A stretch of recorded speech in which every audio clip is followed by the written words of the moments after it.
Ce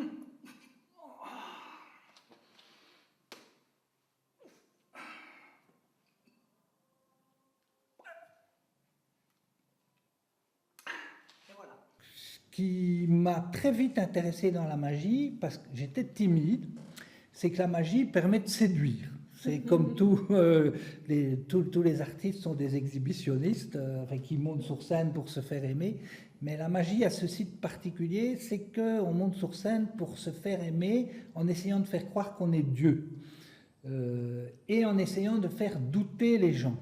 Et moi, j'ai beaucoup réfléchi, j'ai tourné, c'est un peu difficile de résumer ça en 3 mots, mais ce qui distingue l'art de la magie des autres arts, comme la musique, la danse, tout ce qu'on veut, c'est que la magie ébranle les certitudes, quand c'est bien fait. Regardez bien, c'est très simple. La pièce, la bouteille, regarde, là, c'est comme ça. Regarde. Là, la pièce, d'accord? Ici, maintenant regarde, il n'y a plus de pièces, d'accord? Il n'y a aucune pièce. Et là, si par exemple avec quelqu'un qui est là, il dit, elle est sous la bouteille, tu lui fais pas chier.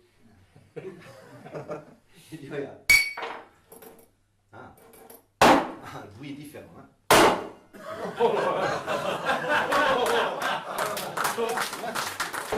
Moi, je me rappelle d'un mec qui m'a montré 2 tours, c'est là que j'ai pris le bug avec mon père, 2 tours sur mon balcon, un truc avec une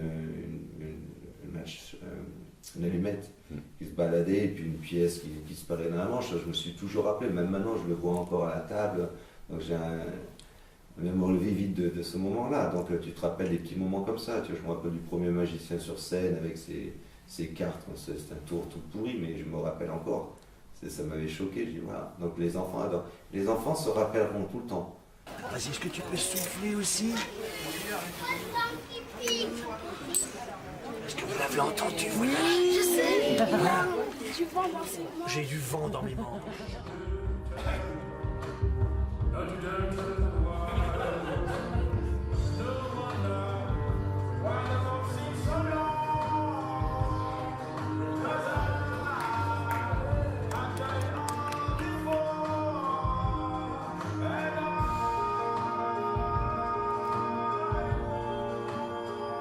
J'ai trouvé un petit bouquin sur la magie. Du coup, c'est comme ça que j'ai commencé. Avec un petit bouquin sur la magie à la Fnac.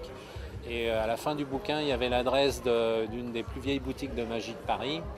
Et j'ai pris mon courage à 2 mains, j'y suis allé et là j'ai rencontré 3 grands magiciens, Gaëtan Blum, Dominique Duvivier et Jean-Jacques Sanvert qui étaient là en train de travailler. Et du coup, ils m'ont appelé pour choisir une carte.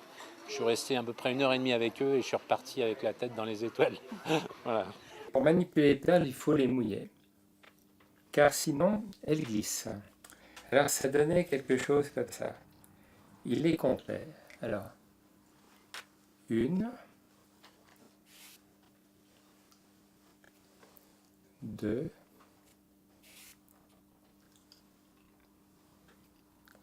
3, 4, 5. Et ensuite, il les faisait réapparaître. Alors, il disait, il y en a une ici, regardez. 1 et une là. 2, une là. 3, 4 et 5. Vous posez le billet. Vous posez une grappe par-dessus. C'est un magicien particulier qui m'a appris, c'est Monsieur Falseno. Bon, il n'est plus de ce monde, mais j'ai eu la chance de rencontrer son petit-fils, qui actuellement est magicien dans le Nord, et à qui j'ai pu apprendre les tours que son père m'avait appris. C'était rigolo comme situation. J'ai retrouvé le fils grâce à Internet. Voilà. J'ai rencontré le ballon un petit peu par hasard. Je suis allé dans un congrès de ballon à Amsterdam il y a 21 ans de ça, 22 ans. Et là, j'ai découvert un univers complètement magique, un peu comme un gamin qui rentre dans un magasin de bonbons. Donc c'était plein de couleurs, mais des choses extraordinaires. Il y avait c'était à Amsterdam, donc il y avait des grands moulins en ballon, avec des pales qui tournaient en ballon, des champs de tulipes en ballon, enfin des choses comme ça. Et c'est là que j'ai rencontré le ballon pour la première fois.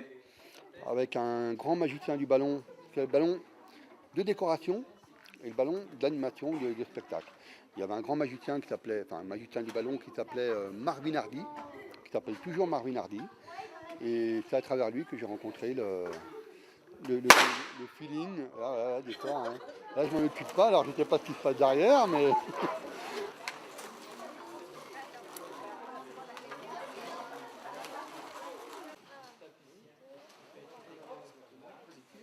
Il y a des jeunes qui ne connaissent pas la magie, mais qui aiment. Et qui accrochent et qui vont très très vite, qui apprennent très très vite. Parce que c'est vrai, moi j'ai fait le tour des 3 cordes, et techniquement c'est pas évident. Et un peu de difficulté au départ, je suis certain, mais ça va.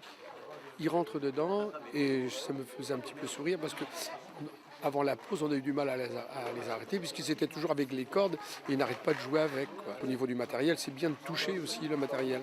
C'est pas que ce qu'on voit à la télé ou c'est important de toucher. D'ailleurs, les spectateurs aiment ça, toucher le matériel.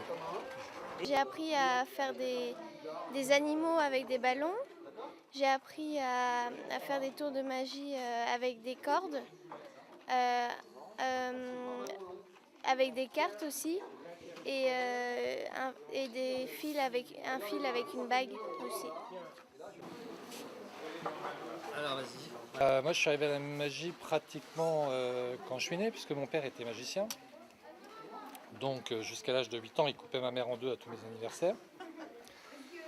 Voilà, depuis maman est entière, puisqu'il a arrêté la magie. Et pendant presque 30 ans, en fait, la magie a été mise un peu entre parenthèses, jusqu'à ce qu'à mon tour, j'ai un petit garçon, et j'ai demandé à mon papa de refaire de la magie pour mon petit garçon, parce que moi, la magie, à l'époque, pas du tout.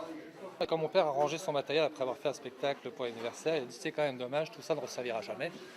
Et ça m'a un peu à la fois fait mal parce que effectivement c'est une page pour lui qui se tournait. Mais j'ai dit on va voir et j'ai décidé de reprendre. D'abord en lui le cachant parce que je lui ai fait aussi une surprise pour son anniversaire avec un vrai show. Et donc voilà, je pensais juste faire un tour. Juste un. Et j'ai mis le doigt dedans et je suis arrivé là. Oui, ça fait 4 ans que je fais de la magie. Du coup oui, j'en avais déjà fait avant. Ouais. Après, j'ai commencé à faire quelques petits tours de la boîte de magie. Après, j'ai commencé à marquer sur YouTube tour de magie expliqué. Et après, j'ai commencé à acheter sur des magasins de magie, voilà, acheter du matériel. Et puis, j'ai commencé aussi à créer des tours avec des cartes ou des élastiques aussi. Un mot pour le mot magie? Merveilleux. On peut dire extraordinaire, on va dire ça. Amusement. Rêve. Abracadabra. Plaisir. C'est passion. Génial.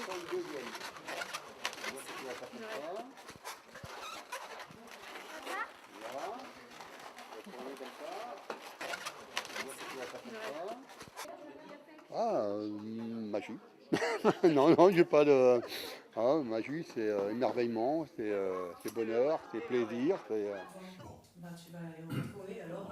On va te laisser avec la confrérie La confrérie. des magiciens de Bretagne. Attention, la confrérie. Je fais le signe. Faut serrer la main comme ça. C'est le petit doigt.